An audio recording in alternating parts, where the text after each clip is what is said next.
Hello out there. This is LaunchLeft Podcast. I'm Rain Phoenix, your host.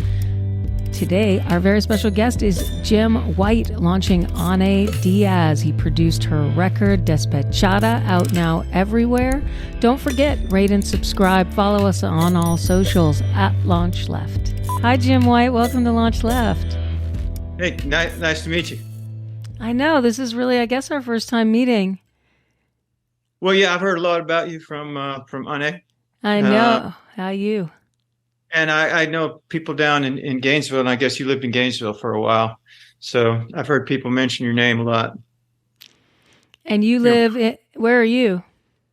Right now I'm in Athens, but I grew up in Pensacola, so I wasn't too far from Gainesville. Okay. So that's where that beautiful, strong Southern accent is from. I did, yeah, but see, I'm a Yankee. My parents are Yankees. But at a certain point, I just decided I'd fake it and see if I could assimilate.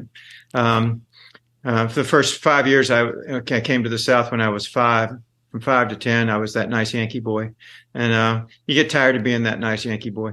So I remember the first time I said y'all instead of you all. So that disqualifies me from being a Southerner. I was listening to your records this morning. Such breadth and scope to the songs and the records you put out. And, there were a few that really jumped out at me, but I usually don't even go into that because I'm more interested in what were the drivers for you of music? Did you come to that as the first thing that you wanted to do when you were a kid, or did you find it by way of other journeys? No, I thought music was something that other people did. And I was an athlete. I was a pro surfer. And I broke my leg twice in 1 year, badly, both times, and couldn't walk for a year. And just by a twist of fate, I was living with my older sister and her husband, and one of their friends left a guitar at the house. And, you can only watch $10,000 Pyramid so many times. This is back in the 70s. Yeah, I guess. Yeah. 60s. No, 70s. You can only watch it so many times before you start planning killing sprees. And so I turned the TV off and just started trying to learn how to play guitar out of desperation. And I'm self-taught. I never learned any songs by anybody. I don't know one song by another person. I tried to learn them. I learned half of Stairway to Heaven and half of Fire and Rain by James Taylor. And it was just too hard. So I started writing my own songs. Didn't know there was such a thing as conventional tuning. I kind of am operating on a weird frequency at times. So when I got signed to the record deal, I'd never performed, never been in a band, never sung into a microphone, any of the things that people normally do. And when they said, you got to put the band together, it's like, oh, you can't. Yeah, okay. All right. So, and then the band guys would say like, well, what are you tuned to here? And I'd say, I don't know. I just tuned this string here and that string there. And I had all kinds of weird tunings, and it was certainly a learning curve. I made up the tuning, and then I made up chords that sounded good in the tuning, and no one could figure out what I was playing because none of the strings were tuned. It wasn't even, in pitch. It was like halfway between an E and a D or whatever the chords are or the notes are. So yeah, I just did it as therapy. And I didn't really see any need to organize anything in it. Just saw it as therapy, sit in my room and play my guitar. Wow. Once you were signed to a record label, did the suffering begin in terms of thinking about your art as a commodity, or was it exciting? Was it like, wow, people recognize and actually want to hear what I have to say, or was it a mixed bag? I was just incredulous because over the years, I started playing guitar when I was 18, and I got signed to a record label when I was 38, completely a weird fluke, when David Byrne signed me. And when he heard the tape, maybe 5 people in the world had ever heard me play music. So that might be a record for, like the least saturation in the music industry and getting a deal. But no, I was kind of incredulous that they would want it, because I had some of the 5 people, 2 or 3 of them I played a tape for that I made, just documenting the songs, and one was a great trombone player named Micah Robinson, and Micah listened to it, and at the end he said, "Well, you have a serious intonation problem." and and then another person said, "Oh, you're tone deaf too." I am too. And it's like, okay, maybe I shouldn't share this with anybody. Wow. So I did not expect it to be anything. And as far as commodity goes, I was a cab driver for 10 years, and I would happily commodify my child's soul to get out of cab driving because it was really detrimental to my mental health in a big way. I was losing my mind. And sooner or later, I would have gotten shot or driven my car off a bridge or something because I have crazy mood swings at times. And so no, it was fine for them to commodify it because what they're commodifying isn't the song to me. That's just the byproduct of what came out. That's like, okay, that's that thing. When people send me versions of my song that they do where they change lyrics and stuff, they're afraid I'm going to get mad at them. It's like, that's not my song. That's your song now. It's just like the old songs from the mountains. Those songs were passed down, like Knoxville Girl was passed down for hundreds of years, generations, and they changed it and they added parts and they put their own perspective on things. And so I don't really hold too far to that. On my publishing company, they do. If someone uses one of my songs, you're not going to deal with a nice guy like me. You're going to deal with lawyers. Right. As is that's their job. They're supposed to do that for sure. Have you had an interest in any other art forms beside music as therapy? Do you draw? Do you paint? Do you act? I know you produce, and we're going to get to that in a minute, but has there been any other way that creativity has shown itself to you? I was always a visual artist. I'm a visual thinker. Everything has to be visual. In my house, you can see there's junk everywhere because when I'm working on records, I have to actually see something before I think to put it in a song. So whenever I'm playing along and thinking what would go good here, I'm scanning the room and saying, oh, that thing there and that thing here and this thing here. I'm just a real intensely visual person. So I did. I was in high school. I always won all the art awards for. I did a lot of weird pen and ink drawings. I took a fair amount of acid, and there was a wonderful byproduct of it, which was I could draw strange things that no one else could draw. I loved visual art, and then I kind of hit a wall with it because I don't tap into the mainframe of something. Like with music, I didn't tap into the mainframe by learning the EAD, GB, tuning and all that stuff. It was the same thing where I was just sick of drawing weird psychedelic stuff with a pen and ink. And so I kind of quit. And that's right about the time that music came along. And I was quite adept at the visual art. So it was discouraging to go to something that I was not good at.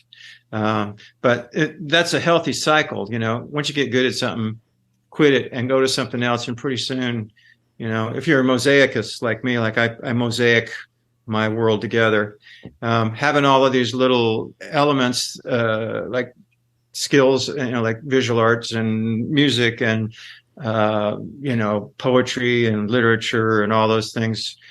And you can put them all together, it becomes more satisfying, especially if one of them gets taken away. You can see my hand, see this finger's crooked here. I got caught, my hand caught in an electric saw when I was in my 20s, and I was quite a good guitar player by then. And I had only that finger worked after it for about a year. That was taken away from me, and I no longer could play guitar and pour my soul out through that. So it was good that I had other ways that I could do it. What's wild is that you use those limitations to such powerful end. And I'm assuming that even that accident led to supporting other artists by producing their music. For example, Ane Diaz, who's going to be joining us soon. Did, producing means maybe that you didn't have to play every little thing, but you are more visioning sound and picking, almost like you're the picking hand of someone else's vision or music. Or how would you explain how perhaps those two things work together in concert?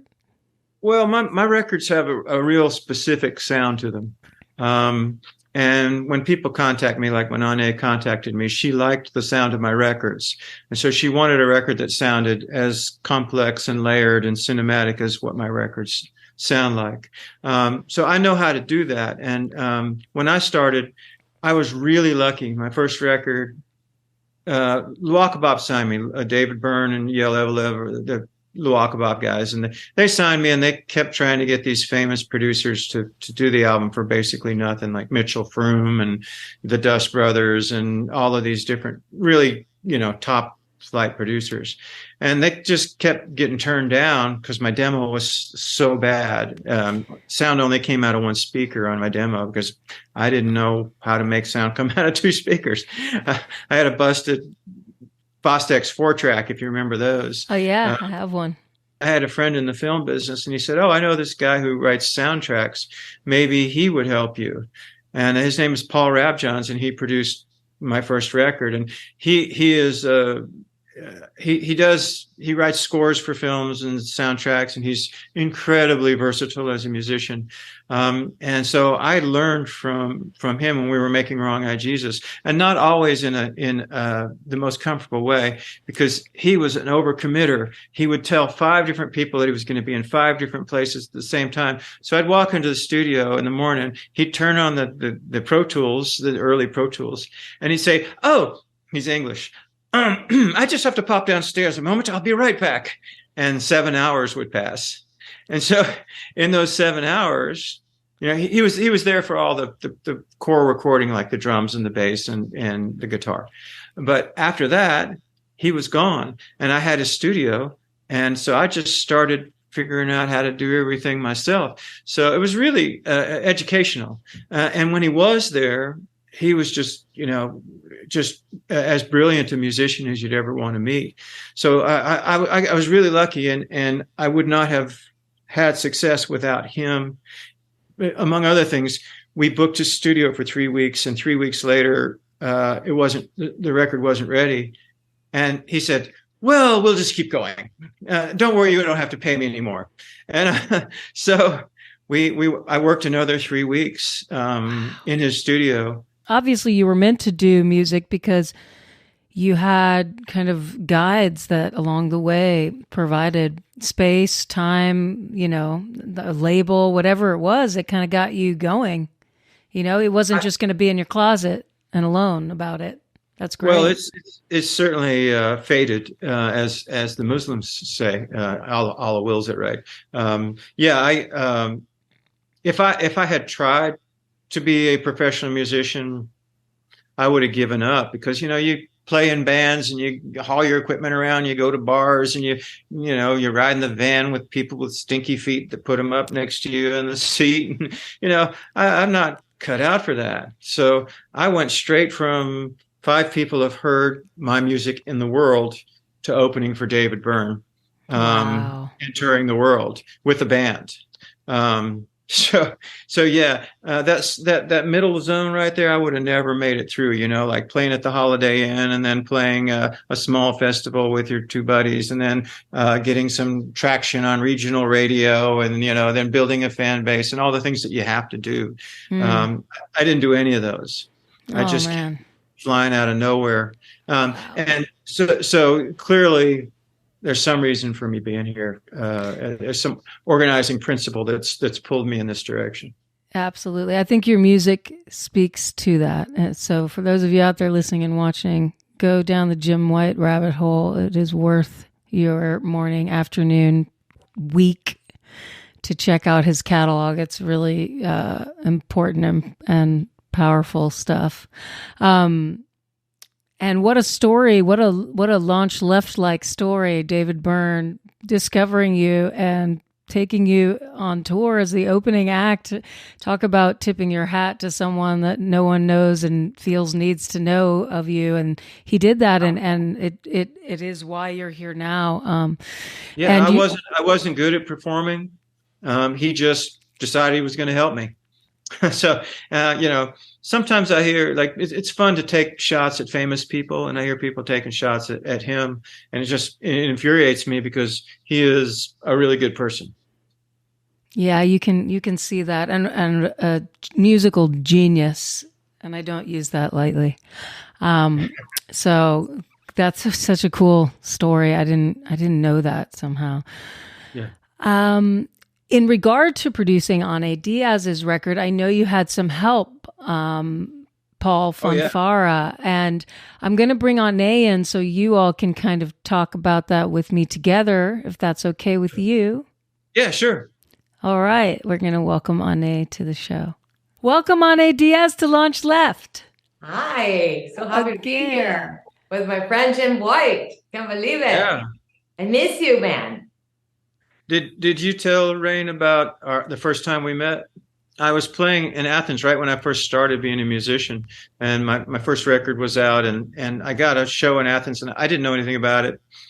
And I thought, okay, Athens, cool town, REM, all those kind of people. So I figured REM and everybody would be in the audience because I knew nothing about this world. And so I showed up, and it was at a really popular place called Tasty World, and it was filled with, it was a Saturday night, it was filled with drunken frat boys shouting at the top of their lungs. And I play real quiet, introspective songs. And there were 4 people maybe standing in the front, with really pained expressions on their faces, and I figured, okay, those are my fans.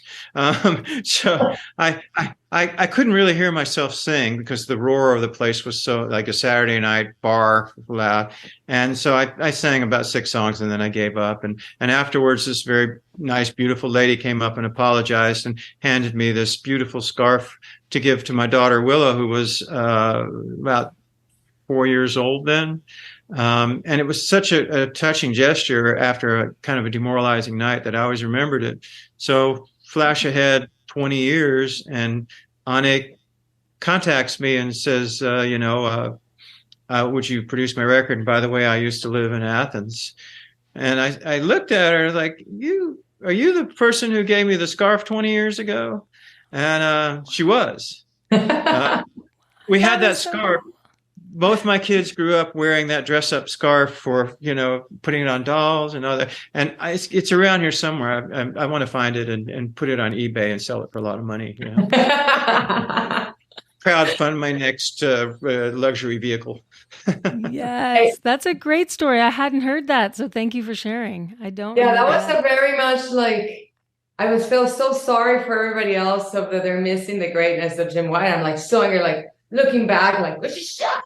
Like completely like looking at some people that were talking, giving them the look of death as much as I could, like, listen to this amazing man, shut up, people. But it was true. I felt so like, sorry that these people are so ignorant that I had this scarf on. I'm like, I have to give them something. So, and he said I just had a baby. I'm like, okay. It was a flamenco scarf too. So it was just like, what is the baby going to do with that? But I was like, yeah, she'll grow up into that. They grow up. Oh, it got a lot of use. It got a lot.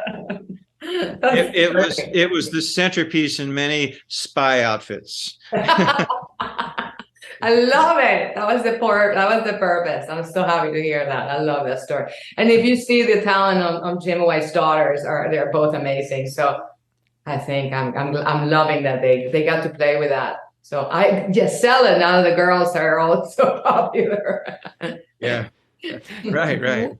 Well, speaking of beautiful things, your record on Ane Diaz, Despechada, which Jim White here produced along with Paul Fonfara, I would love to hear, give me a snapshot, you guys, of like a day in the life of like one day in the studio, what that felt like. Maybe each of you, I'm sure, has a different takeaway story, but I'd love to hear a little bit about what it was like to actually make the record, because it's turned out so freaking perfect. I don't know how else to say it, but it's perfect. It's a perfect record, I think. And so I kind of love to know a little bit of the ins and outs, if you don't mind sharing.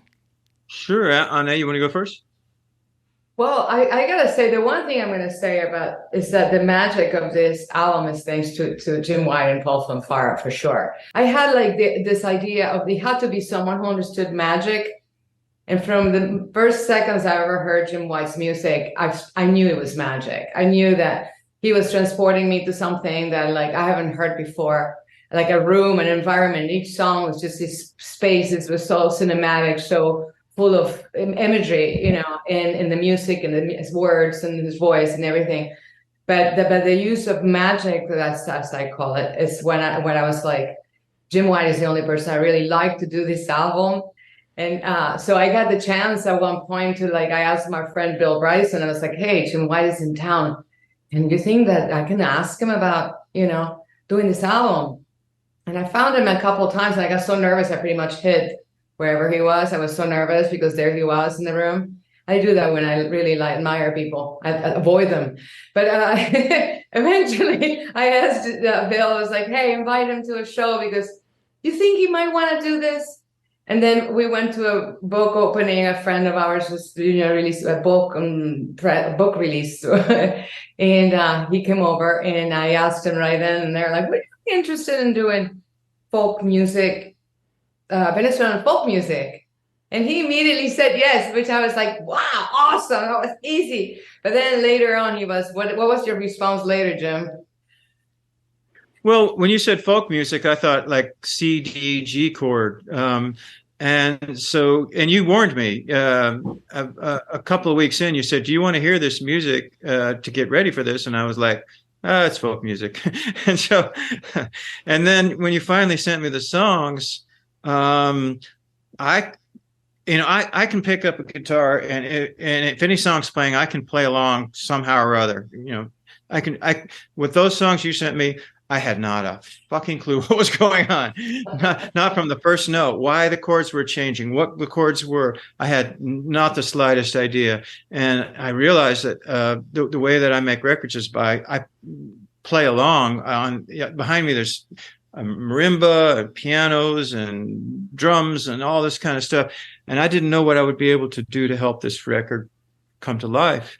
But I did know someone who he plays in a lot of bands that play Latin music, among other things. He's brilliant, a brilliant arranger, composer, Paul Fonfara. He lives in Minneapolis. He had just finished making this beautiful film music experimental piece called The Seven Secrets of Snow, which had been funded by the Minnesota Council for the Arts. He's flying at that level where the Council for the Arts pay for stuff. And it was a 15-piece orchestra playing saws and tin whistles and hubcaps with these beautiful film clips going on behind it. And it was such a magical night. And I just kind of finished that right when I met Ane the second time. And so I thought he would be the right person. And so I contacted him, and he's all for it. He's very game, and he's so adept at every musical style. And so I told Ane the only way this is going to work is if we get Paul Fonfara involved, because I can't produce it by myself. And she's like, well, I don't know. That could be expensive. And I said, yeah, he lives up in Minneapolis. And she said, oh, we have an apartment in Minneapolis. No problem. We can do it there. So yeah. It was so strange. He was in Minneapolis, and her and her husband, their family were from there. So we had a free place to stay. We didn't have to fly anybody. So it was inexpensive to make the record. And Paul has a full stable of the world's best musicians. He's got a saw player up there that can play like Gershwin on the saw. It's like he has such a great stable of musicians. Wow. And he plays like 6 instruments as good as anybody around. So it was like, okay, this is how this is going to come together. And then we went up there and met people and dove in. Typically what we do when I'm producing is we go into a studio and we get core tracks. So we get drums, we get bass, we might get a few overdubs, but then we bring everything back to my home here where I have 1,000 instruments, and we start experimenting and trial and error and see what happens. So we got these really beautiful chord tracks up there with Holly was engineering, and JT was on drums, and Liz was on stand-up bass. And everybody was, willing to go outside their comfort zone. There were times when, because these songs are so iconic and etched into people's minds, I really didn't want them to sound like they sounded normally, and I didn't either. So we had to kind of reinvent them, and that sometimes took some wandering in the darkness. And a lot of musicians give up when you take them too far out of their comfort zone. I've had musicians frustrated at times, because musicians like to settle into their groove, and my whole thing is let's wander in unexplored territory and see what accidents happen. And it takes the top level musicians, like I did a record with Joe Henry with all of his crew, and they're all on Grammy winning records and stuff. They got it. They wandered, and they were so happy, and they'd hear something that was like, a middle 7.5 instead of a middle 8. And they'd go, that's cool. Instead of, hey, you need another half bar to round that out to make it a middle 8, Right. So when you get to musicians at the top of the peak, they're not afraid of wandering in the darkness, because they always know where they are. And thankfully, the people that Paul brought in, they were at that level. Sounds like magic, like you're describing the magic Ane was talking about, like that. You see it right there, right? That's exactly what I'm talking about. You can tell that in Jim's work that he does that, But the other thing that we didn't do is that we didn't want to hear the songs. We'd rather not play the original songs. Maybe we did it once at the end, just to see how different this is after we already have done it. It was because we really wanted to capture my memory of the songs and not how they're supposed to be played. And I didn't want them to get too scared or what. Oh no, we definitely do not want to sound anything like it. So I was so scared that they would hear it and try to sound like it, or try to, because it's our tendency, because they're folk songs. I don't want to call them covers. I call them folk songs. So that it gives me the permission to mess them up. And we did a fabulous job in doing that. And some of the songs that I was like, oh, this is going to be so hard. These are like Carmela, for example. It's a crazy drum. Well, Jim did it by himself, and then we had to translate it to the drummer. But when I heard him, like, you got it. This is immediately, like, I don't know when, at what hour of the day he got this amazing beat and understood this very complicated, very Latino.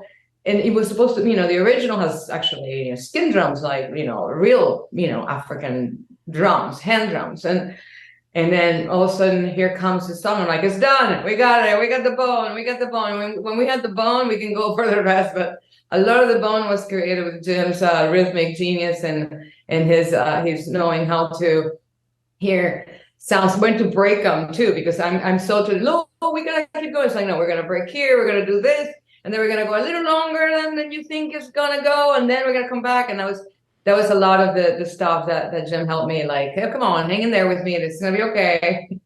Well, Paul Fonfara too. Paul, we would send sketches to Paul, and Paul writes music. I can't write music. I can't read music. Paul writes and reads music, and he would sort of interpret it. The stuff that I was trying to get at, he would interpret it, and he would turn it into sheet music, so that when we could walk into a studio, we could hand the sheet music to the musicians and say, "This is the basic.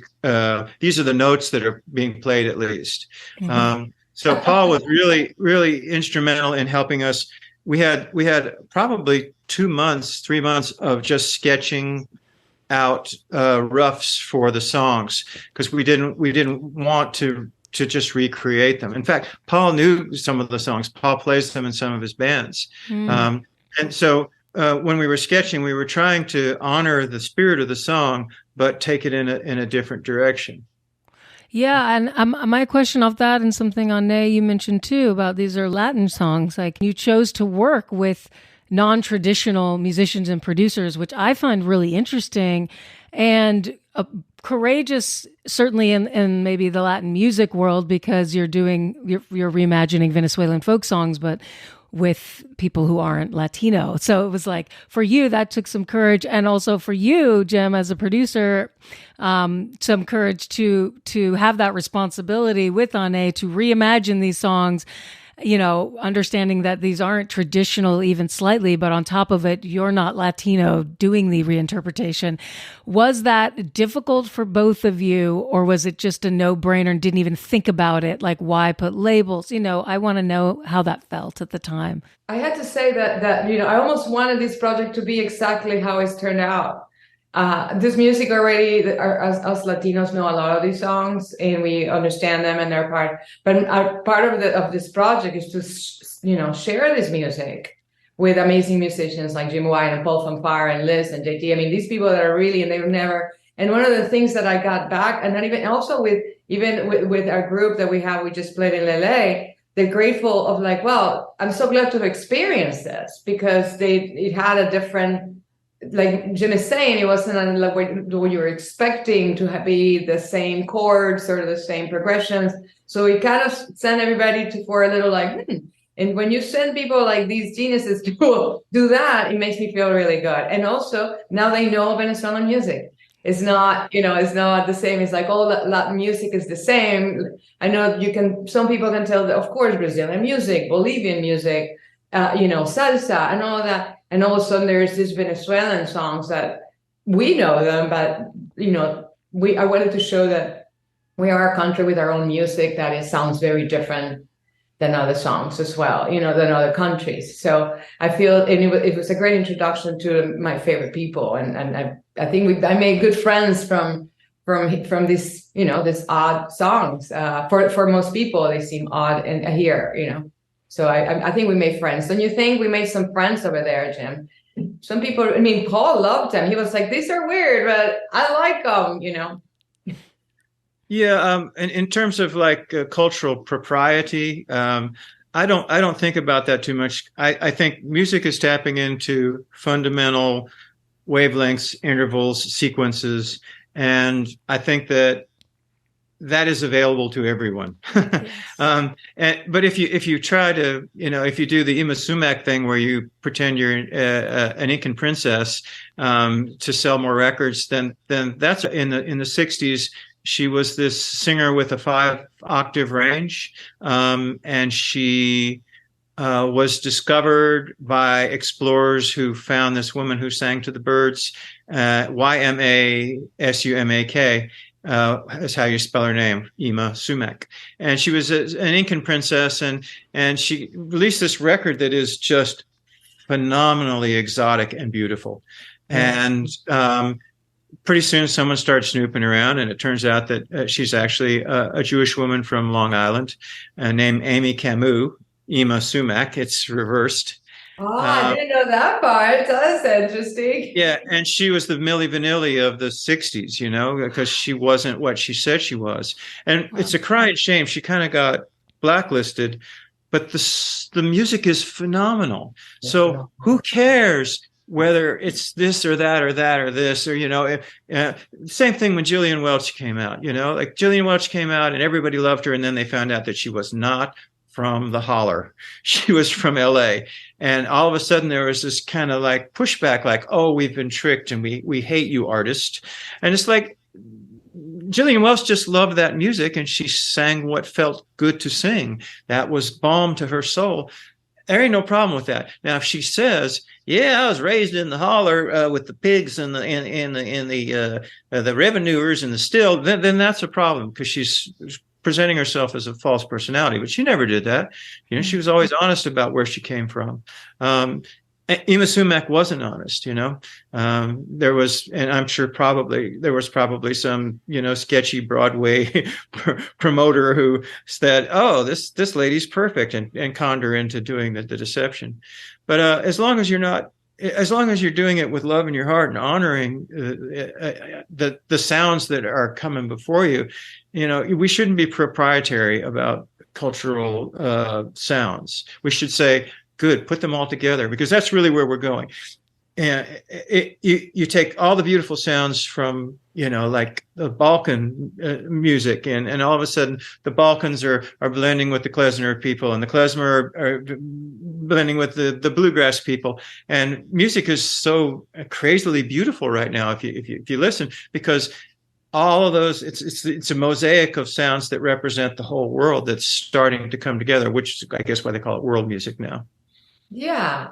And it's so funny that you mentioned that, Rain, because I was concerned about are people going to get upset? And I even mentioned it to Jim. I was like, oh, is this going to be, I wonder if people are going to get mad that I'm kind of, not doing it properly.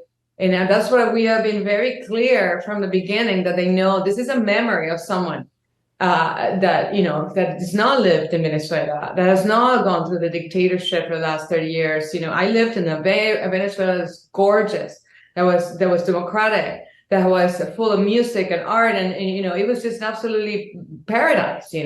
So that's where I grew up, and now we have what we have. So I don't want to pretend that not only that I am that I am an expat.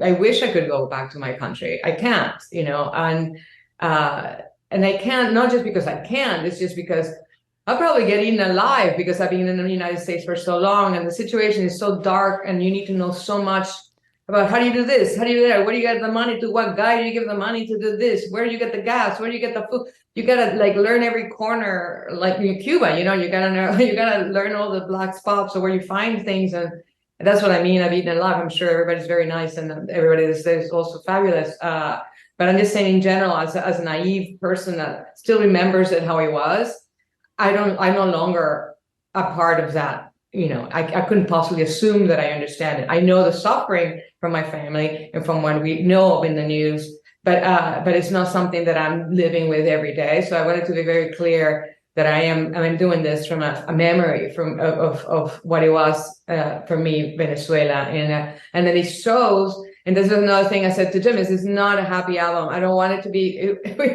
This is not a joyful. This is it's a requiem almost of a country. We wanted it to be a send off of love and show again that the songs that were sung in the 1800s to the 50s, because I think one of the youngest song in the album was written in 1952. And the rest are all early 1900s is when they start showing. But even then, looking at those songs now, they are very relevant to what's happening in our political situation. So with the lyrics show this kind of sadness of love for country, love for fighting, love for that you stand for. And a lot of the lyrics refer to that, to the love of something that even though it doesn't love you, you love it. so it is about doesn't the title, I don't speak Spanish, doesn't the title inform on that? Yeah, it is exactly. Despechada is like heartbroken. Exactly, heartbroken. And it also is like, when someone is in the bar drinking the beers and drinking their sorrows, that person is Despechada. You know what I mean? It's someone who is out there crying in the streets and all that after heartbreak. That person is Despechada. And that's how I feel about, as you know, about all of it for me. I feel heartbroken for sure. Thank you so much for sharing about that. Yeah, well, I not just because I've just met Jim for the first time and I've known you for 20 plus years, but I agreed with both of you anyway, because I was listening and going, yeah, that tracks. That tracks. I believe exactly how your interpretation, Jim. I love that. And Ane, I know that about you, and how it has been just a heartbreak for you to watch your country deteriorate, and to not be able to help and to feel displaced from it. And so to me, it sounds like you both put your hearts and souls into it, and Paul Fonfara as well, and all the musicians and everyone and John Keane who mastered it. It's a perfect record. And I'm so grateful that LaunchLeft got to be associated by putting it out on our label. And what if anything else would you like to leave our listeners and watchers about your collaboration or art or music, please feel free to share a little bit more before we sign off. Well, I recommend anybody to bother Jim White because he's an amazing producer, and he's just one of the most professional, most amazing, fun person to be with. And I just highly recommend having a real. It's like going to the best Disneyland on earth when you hang out in his house. If you're a musician, you're in heaven. And then just the whole way you go about the listening. I think that even without, we didn't know each other. I mean, I, of course, been a fan for a long time. But our friendship and the way that he's able to get me, like, you got me, even though you didn't understand the lyrics and any of that. But let me tell you something about Jim White that he told me the story later, is that he actually has done this before. He did a short film, which I happen to love, where he didn't speak the language at all, and he directed and did the whole thing. Well, was it in Switzerland? Oh, no, Sweden. Denmark. Yeah. Wow. Yeah, I had to write and direct a film for a Danish film festival. And so I wrote a script, and they liked the script, and they got like the best actor in Denmark, amazing character actor. And the rule was we had one day to shoot it. And it's 20-minute film. I don't do things short ever. And I thought, okay, well, it's going to be a challenge. And then when we got there, and they said, well, it has to be in Danish. And so it's like, oh, okay, that's interesting. I didn't know that. And so the actors would come and they'd say the lines, and I didn't know if they were saying, I like spaghetti for dinner, or they were saying, what the lines were. So I had to just kind of hope that it worked out. It's a real cool festival. It just reminds you what happens when the arts are funded. This festival gets $25 million from the Queen of Denmark, and they don't have to make money. They can just bring interesting art to Denmark. And so, like at a certain point, I was like, gee, you're going to spend $10,000 making this film. And he said, don't worry about it. And they got me like the best film crew. They got me the best actor. They got me everything. Wow. And it was a really beautiful experience. Aarhus Festuge. Aarhus is the second largest city in Denmark after Copenhagen. But it's just a reminder of what a little bit of help from the government does. Same with Minnesota, where Paul is. They earmark a certain amount of the budget for the arts. Wow. And that's why Minnesota is one of the most thriving arts hubs in America. Because they support the artists there. Did that have anything to do with Prince? Was he part of that? Since he's from that neck of I wouldn't be surprised if somehow just his awesome influence, Prince. Minneapolis, Minnesota, isn't that his town? Yeah, it sure was. I feel like I could see him sitting on local government around the arts a little, just like give some money to artists. We talk about this, actually. This has come up in the last few episodes. We've been talking about how different countries, provide sponsorship, money, tour support, all these things that like we just in North America, we do not ever even understand what that is like, to just go, oh, here's a grant that's really easy to just grab to go on tour. And so we've had this conversation with multiple artists, and they were like, how are we getting one here? We've been talking about it. So it's nice to know that in Minneapolis there is a little bit of that going on, and maybe we can make that happen in all our cities and towns, because it would certainly make for a better world if we could all make music without having to slog at a day job every time. It's good for business. I mean, I went to NYU. I took a class in arts and culture, and there are plenty of studies that prove that if you invest in the arts in a town, the town experiences more tourism, more business, because it's an attractive place to bring people to. Mm-hmm. If you had your choice of going to, Akron or going to, Asheville, which would you go to? Well, I'd go to Akron, but everyone else would go to Asheville. I like the underbelly side of things, but it's just good business to support the arts, and that's something that Americans really haven't ever figured out, or American politics. Yes, exactly. There's been wonderful patrons, but also where are they? I feel like there's enough people now. Just make a nice big fund, a pool of resources for artists to grow in each community. Because like you said, that just means a better community for all. It's not like everyone has to become famous from it. It's really just about the arts flourishing, because that creative spirit, that thinking outside the box, trying things that aren't, culturally relevant, doing it your way, those things really help to influence the next generation to see that there is a path through that is for all of us, and that you don't have to fit a certain mold in order to have value. And I think that's just so important. Or that it's got to be the nepotism, like, oh, you can only make it if you know somebody. It's like, what if you're amazing? And I mean, it really opens the door to absolutely everybody. Yes. Trying to follow the same.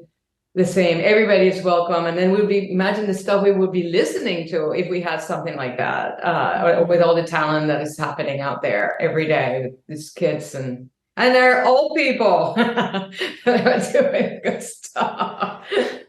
No, the more music, the merrier, for sure. And I thank you, Rain, for taking us on LaunchLeft, taking this album, because I know it's also a big deal. You're, in the sense that it's a big sacrifice for you. To put an album that is in Spanish, that is just like, it's a big deal. No, it's not a sacrifice. It's an absolute pleasure. Thank you for being on LaunchLeft. So happy to have you on the label. It is like my favorite record we've put out so far. So thank you both. Yeah. This is Ane Diaz, Carmela, from Despechada, produced by Jim White and Paul Fonfara under LaunchLeft label. Thank you for having us.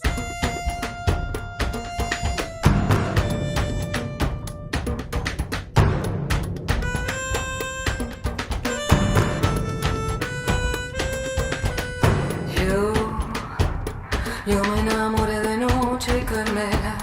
Yo me enamoré de noche, Carmela. Y la luna me engañó.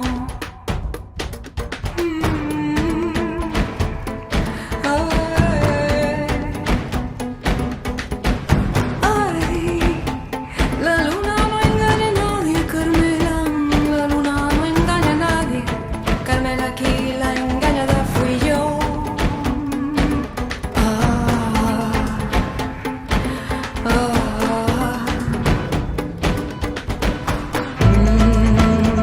Maldito sea el amor, ay Carmela, maldito sea el amor, Carmela, oh el amor, maldito sea.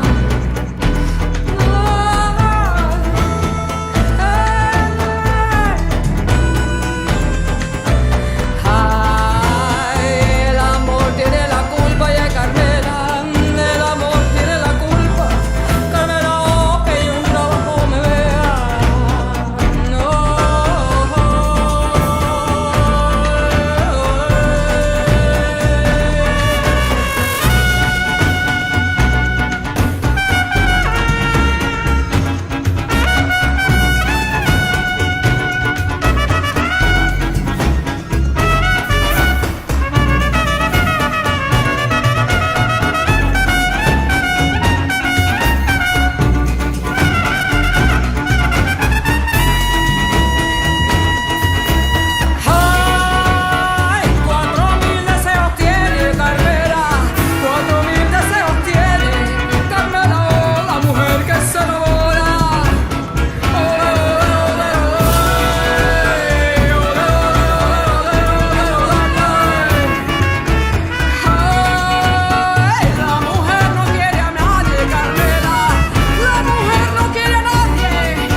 LaunchLeft aims to create an intentional space that highlights and empowers all artists for whom radical creativity is not a choice, but a necessity. LaunchLeft begins with music, but its ultimate aim is to launch left-of-center artists in all creative fields.